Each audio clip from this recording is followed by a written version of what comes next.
What's going on, guys? Welcome back to your Lake Fork Guide. Today I'm gonna give you guys some in-depth tips about winter fishing at Lake Fork, specifically how to use a jerkbait to catch giant bass.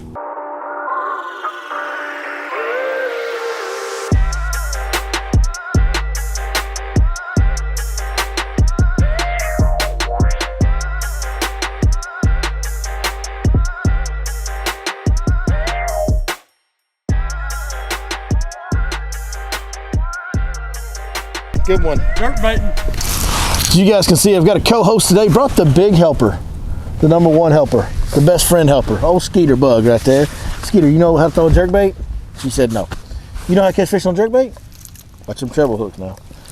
Come on now. I don't need you in my face. Anyways, today, you guys, I want to talk to you guys about how to throw a jerkbait out here to catch big bass on Lake Fork in wintertime. It's obviously not just Lake Fork. Jerkbait's one of the traditional baits in bass fishing, especially in the wintertime, that's just the most effective. It's really become a bait that I believe in kind of year round out here on Lake Fork in particular. You take into consideration that this bait is good year round on this lake. Like, Lake Fork is a jerkbait lake. Why is that? Well, we all know Lake Fork fish get an extraordinary amount of pressure.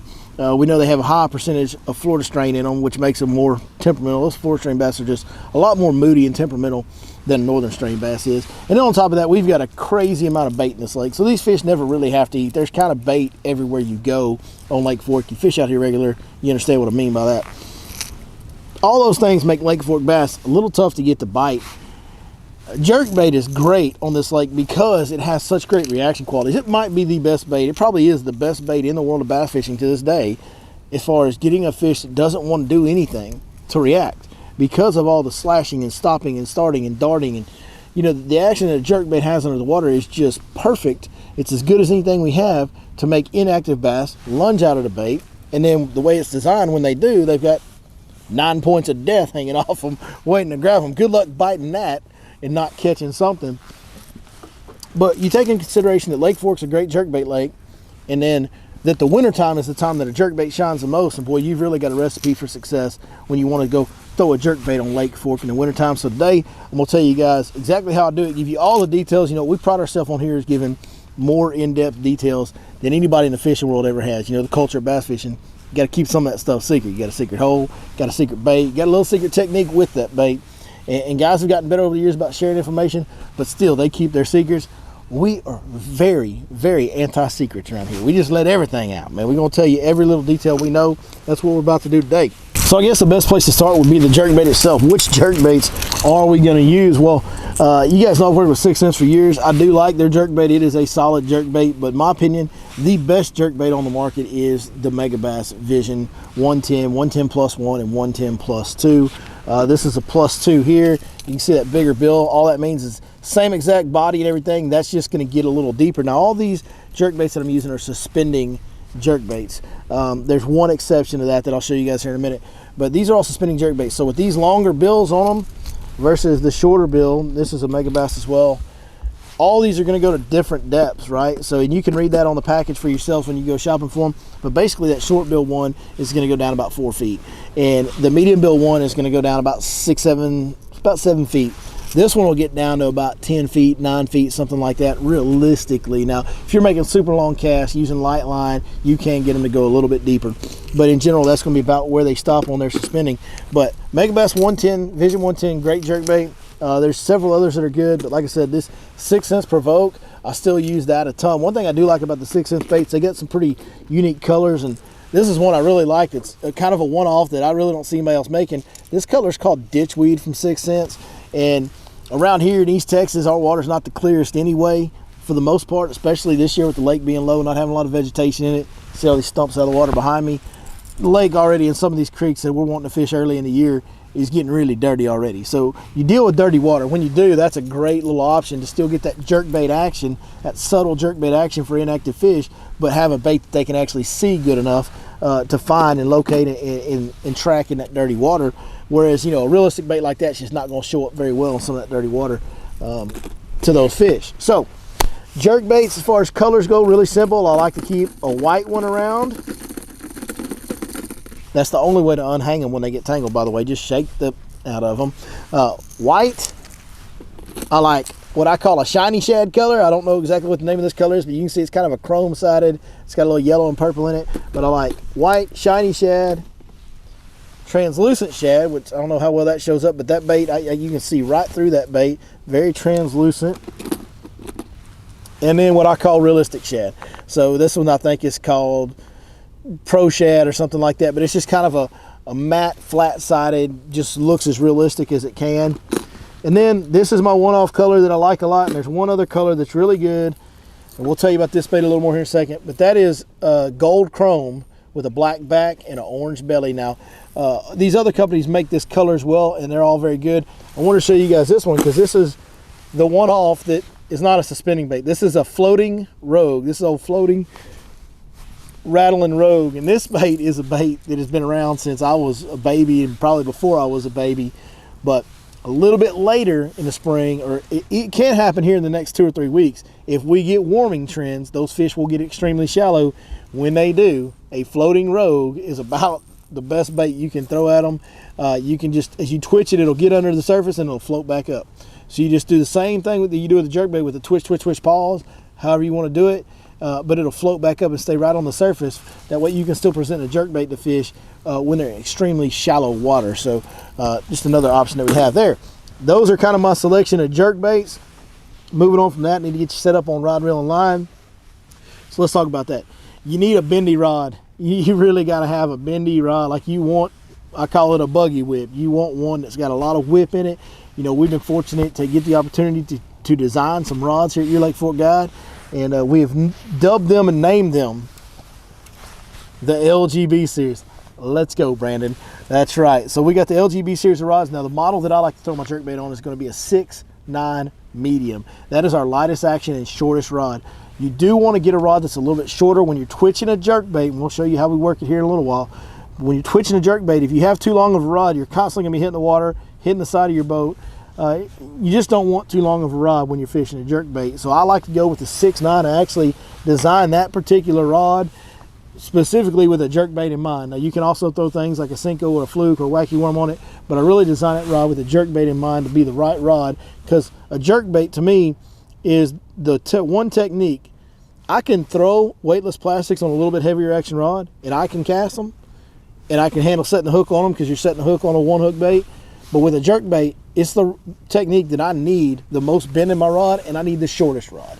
So that being our shortest and lightest action rod, I really designed it with a jerkbait in mind. So 6'9" medium, LGB series, you can find those at yourlakeforkguide.com. It's linked in the description. You can also go put your hands on them in person and find them at the Lake Fork Marina Tackle Store as well. Line's very important on jerkbait. Number one, it's always, well, I almost misspoke. Fluorocarbon is the best way to go on a jerkbait most of the time. If fish move shallower later in the pre-spawn period, I will actually go to monofilament line. And what that does is it helps the bait ride higher. That monofilament floats. It's got a bigger diameter than fluorocarbon does for the same pound test. And so it actually keeps that jerkbait from getting as deep. So when fish start getting shallower, I will take the standard 4-foot diving jerkbait and I'll tie it on 12 or 15 pound monofilament and turn a 4-foot diving jerkbait into a 2 to 3 foot diving jerkbait. So it just helps me keep that bait a little higher in the water column. But for the most part, fluorocarbon line, and I like to throw 12 or even 10 pound test is what you want to throw on a jerkbait. You do not want to get too big a line because it will affect the action. And the thing that makes fish bite a jerkbait is the subtle darting action that it has under the water. If your line is overpowering your bait, too heavy a test of line can do that, and it will dull the action of your bait. It won't be as sudden and darting, and you won't get as many bites. So it's important not to get too big a line on a jerkbait. Reel. I use a Lew's Hypermag, and this is one I've had for several years. All the finish is kind of worn off. It doesn't really look very pretty, but that Lew's Hypermag has held up for years for me, and it will chunk that thing a mile. One thing about a jerkbait, it is important. A lot of times you're going to need to make long casts. This bait right here, I like pairing it up with that 6'9" medium. This reel right here, I like pairing up with that 6'9" medium rod because whether it's a weightless plastic, a jerkbait, whatever, this reel will throw anything very, very far. It's an expensive reel. It's high dollar. But what I'll tell you guys is when you're throwing something that's lightweight and a little bit awkward to cast on a bait caster, paying some extra money for a reel is worth it. whatever you can afford to get into, get the most expensive reel you can that has good reviews, that you have good experience with, because your lightweight baits, those are harder to cast. We all know that. And if you have a reel like this, I cannot express to you how easy it is. I can take a wacky rig trick worm right now and go and throw it as far as I want to with that loose hyper mag. So that's a very important part. All right, the next thing, and maybe the most important part about rigging a jerkbait, is the knot that you tie. So I want to show you guys how to do that right now. So here lately, these fish, you know, we're in early January right now, right at the 1st of January. So these fish are setting up in about, you know, anywhere from 6 to 10 feet or so is where a lot of our early staging fish are setting up at right now. So what I'm going to do is I'm going to tie on the Mega Bass Plus one, because that's going to get me down to that 7-foot range. That's going to get me in the face of the ones riding high and right above the ones low. What you don't ever want to do is get a jerkbait tied on that will go below the area where the fish are sitting. Wherever the fish are sitting depth-wise in the water column, you want to be at or above it. You never want to be below it. A bass's eyes are on top of his head. He's going to feed up more than he's going to feed any other way. So I really like to keep the bait a little bit above him. If it's right with him, I'm okay with that, but never below. First thing I'm going to do is actually take something off this bait. They come equipped with a little split ring right here. So I'm going to go ahead and get that off of there. All right, so the split ring is off. Now we're going to tie the knot that we tie, which this is very special knot for a jerkbait. It's a, you know, I don't really use this knot on too many other things. Maybe one other technique ever, but always with a jerkbait, tie a loop knot. That is going to change the action and make the action on your jerkbait considerably better if you take that split ring off. A lot of people will just tie a regular knot, any old knot they want to tie to the split ring, and allow that split ring to give the jerkbait the freedom to move. But if you tie a loop knot, the jerkbait will have much more freedom to move, have much more erratic action, and you will get more bites by tying this knot. So how do we tie a loop knot? Let's see if I can get to where you can see this. All right, so first step of tying a loop knot is to put a loop in your knot. Just tie an overhand knot and hold it with your fingers right there. Just got an overhand knot right there. Hopefully it's showing up on camera. Hold that open. We're going to take the tag in, go through the eye of the bait. We're going to come up to that loop that we held open, and we're going to go through there 4 times.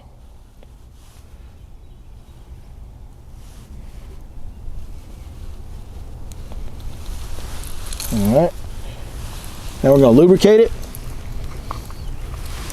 We're going to slide it down. One thing I would tell you to be cautious of is this is going to be the loop around your eye of your hook down here. Try to make sure that doesn't get too big. If that gets too big, your hooks will start getting caught up in it. So I'll actually kind of try to slide that down the best I can, and it really won't slide. I should have tied a tighter loop. This is going to be a little too big, but for display purposes, it'll work out just fine. Come here. There we go. I got to slide a little bit there. All right. Now I'm going to take and cinch down the tag end and the main line. Pull both of those tight. I used bigger line on this, so hopefully you guys can see it a little better. Scissors here. Trim that extra tag off. Now as you guys can see, that's a perfect loop knot right there. And what that does is allow that bait to slide side to side when I'm twitching it, man. It's going to give it so much more action coming through the water column with that loop knot right there. That is an absolute must-do on any jerkbait that you're fishing. So now we've got all the equipment that you need. Where are we going to fish this bait? Well, to me, the best place to fish it is going to be this time of year in early January, probably main lake points and some secondary points in our bigger creek arms here on Lake Fork. I like to have a little wind. You don't want it to blow. It's not like the shallow point deal in the springtime. You don't want the wind to just be ripping, but a little bit of wind, like what you see behind me, this slick comb, that's not really what you want for a jerkbait. So if you've got one side of the lake that's got a little breeze on it versus the other side that's real calm, go to that breezy side and fish in the wind a little bit. But mainly points. Now, not all points are created equal, and there's hundreds, if not thousands, of points on Lake Fork and probably any lake you're going to go to. So how do you decide which points? 2 things that I really like to take into consideration. Number 1 is proximity to spawning grounds. So if there's areas that I know traditionally on a lake that a lot of fish like to spawn, like right now, we're back in a pocket hiding from the wind to film this video. Well, this is a great spawning pocket that I'm sitting in. So the points out at the mouth of this creek, right at the mouth of it, are going to be prime targets to throw a jerkbait on. The other factor is bottom content. Does it have hard, clean bottom in that area, or does it have soft bottom? If that's something that you kind of need some local knowledge to know. If you're familiar with the lake you're fishing on, and you know that, okay, when I drag a Carolina rig in the summer on this point, it's got hard bottom, and this one has soft bottom, I'm always going to lean towards the hard bottom. If your lake has rock, some of our lakes around here do have big chunk rock on them. Man, any type of a rocky, wind-blown point, boys, that's jerkbait central right there. And then that one last factor that can really help us out here specifically on Lake Fork is if there is a creek channel swing near that point. So if the point runs out like this, and I've got a creek channel that swings up against the side of it, that is always going to be a high percentage area. So points next to spawning grounds if possible, bottom content where you can know the difference, and then structure, secondary structure near it like a creek channel swing. All of those are going to be factors in helping me decide which points to fish. But mainly where I'm throwing a jerkbait this time of year specifically is going to be on points. Now, as we get later and closer to spring, we'll pull in and actually fish these in drains and ditches, feeding into spawning pockets once we get on into February and March. All right, so we're gonna get our jerkbait out there and show you guys how we retrieve it to get bites. Now, cast it out there. I know a lot of people will do this to get it down. You can do that, crank it a few times to get it down if you want to, that's fine. I really don't find it all that necessary, other than maybe a couple cranks, and I was reeling that back in because I was lined up right on a tree. I was about to start jerking that thing right into a tree. Those big bass jerkbaits aren't real cheap, so we'll get it on over here a little ways. So get the bait out there. You can give it a few cranks to get it down. Here's the main thing about working a jerkbait. You've got to twitch slack. If you're pulling on the line, you got a problem. One thing I like to do is line the butt of my rod up on my form. That's going to help my twitch have a very sudden stop, right? So when that hits my form, that forces the rod tip to bounce back towards the bait. And what you want is you want that slack to pop and go slack, pop and go slack. That's going to make that jerkbait have the most erratic darting action. So when I go, that bait's going to go, and that's exactly what you want. So I'm slapping that butt of that rod, but the main thing that I see people make mistakes on is pulling through the slack. That's what I call it.